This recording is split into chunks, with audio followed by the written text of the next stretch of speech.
হরে কৃষ্ণ।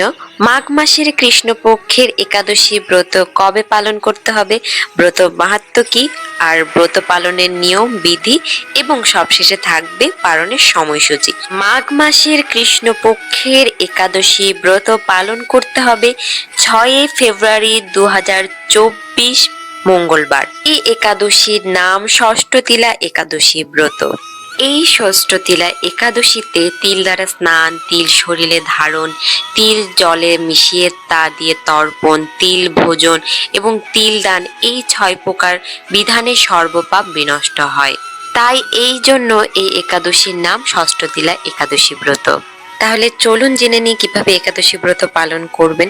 অবশ্যই একাদশীর আগের দিন, পরের দিন, একাদশীর দিন আমিষ আহার পরিত্যাগ করবেন, অর্থাৎ নিরামিষ গ্রহণ করবেন। যথাসম্ভব ভগবানকে ভোগ লাগিয়ে প্রসাদ গ্রহণ করবেন। তাছাড়া একাদশীতে একাদশী সংকল্প মন্ত্র উচ্চারণ করবেন। একাদশং নিরাহার স্থিতা ইহম অপরেহ হনি ভক্ষ্যামি পুণ্ডরীকাক্ষ স্বর্ণ মে ভাবার্চ্যুত। একাদশী সংকল্প মন্ত্র উচ্চারণ করে ভগবানের কাছে প্রার্থনা করবেন যেন আপনি নিষ্ঠা এবং সঠিকভাবে একাদশী ব্রত সুষ্ঠুভাবে পালন করতে পারেন। তারপরে একাদশীর পরদিন পারণ মন্ত্র উচ্চারণ করে পারণ করবেন। একাদশীর পারণ মন্ত্র অজ্ঞান তিমিরান্ধস্য ব্রতে নানব কেশব প্রসিদ সম্মুখনাথ জ্ঞান দৃষ্টি প্রদ ভব। এভাবে এই পারণ মন্ত্র উচ্চারণ করে একাদশীর পরদিন পালন করবেন। তাহলে চলুন আমরা একাদশীর অর্থাৎ ষষ্ঠতিলা একাদশী ব্রত মাহাত্ম্য শ্রবণ করি এবং সব শেষে বিভিন্ন স্থানে পালনের সময়সূচি প্রদান করা থাকবে। হরে কৃষ্ণ। ষষ্ঠতিলা একাদশী ব্রত মাহাত্ম্য।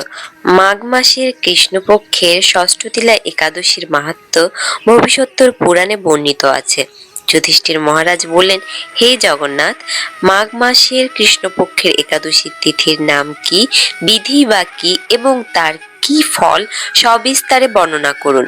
তদুত্তরে ভগবান বললেন, হে রাজন, এই একাদশী ষষ্ঠতিলা নামে জগতে বিদিত। এক সময় দালভ্য ঋষি মুনিশ্রেষ্ঠ পুলস্তকে জিজ্ঞাসা করেন, মর্তলোকে মানুষেরা ব্রহ্মহত্যা, গোহত্যা, অন্যের সম্পদ হরণ আদি পাপ কর্ম দ্বারা নরকে গমন করে, যাতে তারা নরক গতি থেকে রক্ষা পায় তা যথাযথভাবে আমাকে উপদেশ করুন। অনায়াসে সাধনা করা যায় এমন কোনো কাজের মাধ্যমে যদি তাদের এই পাপ থেকে উদ্ধারের কোনো উপায় থাকে তবে তা বলুন। ঋষি পুলস্ত বললেন, হে মহাভাগ, তুমি একটি গোপনীয় উত্তম বিষয় প্রশ্ন করেছ। মাঘ মাসের সূচি জিতেন্দ্রিয়, কাম ক্রোধ আদি শূন্য হয়ে স্নানের পর সর্বদেবেশ্বর শ্রীকৃষ্ণের পূজা করবে। পূজাতে কোনো বিঘ্ন ঘটলে কৃষ্ণ নাম স্মরণ করবে। রাত্রিতে অর্চনার্থে হোম করবে। তারপর চন্দন, অগুরু, কর্পূর ও শর্করা প্রভৃতি দ্বারা নৈবেদ্য প্রস্তুত করে ভগবানকে নিবেদন করবে। কুষ্মাণ্ড, নারকেল অথবা 100 গুবাক দিয়ে অর্ঘ্য প্রদান করবে। কৃষ্ণ কৃষ্ণ কৃপালু স্তম গতিনাং গতির্ভব ইত্যাদি মন্ত্রে শ্রীকৃষ্ণের পূজা করতে হয়। কৃষ্ণ আমার প্রতি প্রীতি হন বলে যথাশক্তি ব্রাহ্মণকে জলপূর্ণ কলস, ছত্র, বস্ত্র, পাদুকা, গাভী ও তিল পাত্র দান করবে। স্নান দানাদি কার্যে কালো তিল অত্যন্ত শুভ।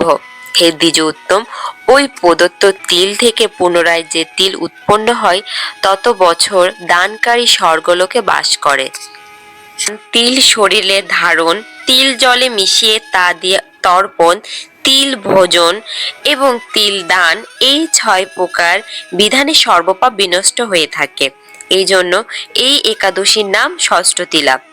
এক সময় নারদও এই ষষ্ঠতিলা একাদশীর ফল ও ইতিহাস সম্পর্কে তার কাছে বর্ণনা করেছি। পুরাকালে মর্তলোকে এক ব্রাহ্মণী বাস করত।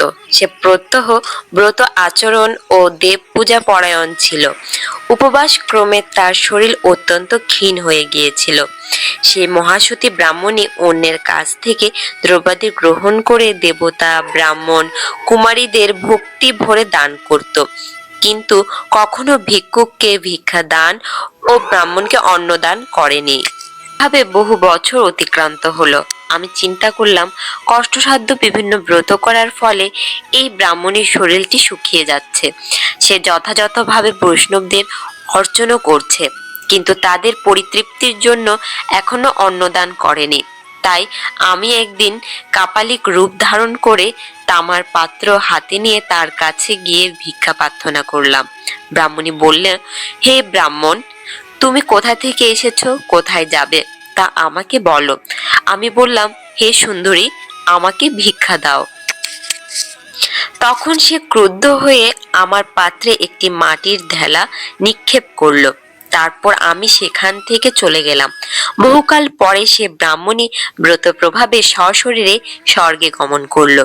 মাটির ঢেলা দানের ফলে একটি মনোরম গৃহে সে প্রাপ্ত হলো।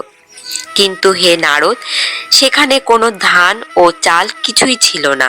গৃহে শূন্য দেখে মহাক্রোধে সে আমার কাছে এসে বলল, আমি ব্রত, কৃচ্ছ সাধন ও উপবাসের মাধ্যমে নারায়ণের আরাধনা করেছি। এখন হে জনার্দন, আমার গৃহে কিছুই দেখছি না কেন? হে নারদ, তখন আমি তাকে বললাম, তুমি নিজ গৃহে দরজা বন্ধ করে বসে থাকো। মর্তলোকে মানবী সশরীরে স্বর্গে এসেছে শুনে দেবতাদের পত্নীরা তাকে দেখতে আসবে। তুমি কিন্তু দরজা খুলবে না। তুমি তাদের কাছে ষষ্ঠতিলা ব্রতের পুণ্য ফল প্রার্থনা করবে। যদি তারা সেই ফল প্রদানে রাজি হয় তবে এই দরজা খুলবে। তারপর দেবপত্নীরা সেখানে এসে তার দর্শন প্রার্থনা করল। তাদের মধ্যে এক দেবপত্নী তার ষষ্ঠতিলা ব্রতজনিত পূর্ণফল তাকে প্রদান করল। তখন সে ব্রাহ্মণী দিব্য ক্রান্তি বিশিষ্টা হল এবং তার গৃহ ধনধান্যে ভরে গেল। দ্বার উদ্ঘাটন করলে দেবপত্নীরা তাকে দর্শন করে বিস্মিত হলেন। হে নারদ, অতিরিক্ত বিষয় বাসনা করা উচিত নয়। বিত্ত স্বার্থ অকর্তব্য। নিজ সাধ্যমতো তিল, বস্ত্র ও অন্ন দান করবে। ষষ্ঠতিলা ব্রতের প্রভাবে দারিদ্রতা, শারীরিক কষ্ট, দুর্ভাগ্য প্রভৃতি বিনষ্ট হয়। এই বিধি অনুসারে তিল দান করলে মানুষ অনায়াসে সমস্ত পাপ থেকে মুক্ত হয়। ষষ্ঠতিলা একাদশীর ব্রতের পরদিনের পালনের সময়সূচি প্রদান করা হচ্ছে। আপনারা সকলেই আপনাদের স্থান অনুযায়ী সময় জেনে নিন। আর অবশ্যই ভিডিওটাকে শেয়ার করুন, যাতে আপনার আত্মীয় পরিজন এবং আমাদের সনাতন ধর্মের প্রত্যেক ব্যক্তিদের কাছে পৌঁছে দিন এই একাদশী ব্রত মাহাত্ম্য, যেন সকলে এই একাদশী ব্রত সঠিক এবং নিষ্ঠার সাথে পালন করতে পারে। আর আমাদের এই চ্যানেলটিকে সাবস্ক্রাইব করে আমাদের সঙ্গে থাকুন।